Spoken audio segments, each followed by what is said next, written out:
නෑ එක පාට බෝලුවා කියන කතාවන්නේ මම එහෙම අහලා තියෙනවා. ඉතින් මහ පොළොවට ඉරේලිය වැටෙන්න කලින් අපිට පේනවා. ඔව් නේ. පේන්න බෑ නේද? කියන්නේ මේ ඒරියා එක. ලංකාවට ඉරේලිය වැටෙන කතාව අපේ හැටත් වැටෙනවා ටීවී එකේ.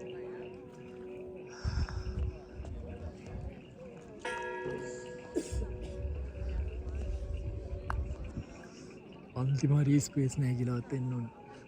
අල්ලන් ඉඳලා ඉන්නවා. නම් තදවීගෙන ඉන්නේ.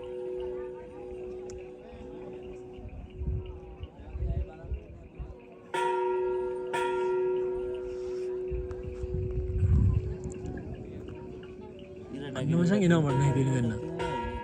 ඈ? ඉර නගිනකොටයි බහිනකොටයි දෙපැත්තටම වගේ විදියෙන්ද? ඔව් නේ. මලහිරු හවුසට පේන්නේ අපිට සාමාන්‍යයෙන්. ඒ වගේ තමයි නේ. මලහිරු පේන්නේ. ඒක තමයි එක සීන් නේ.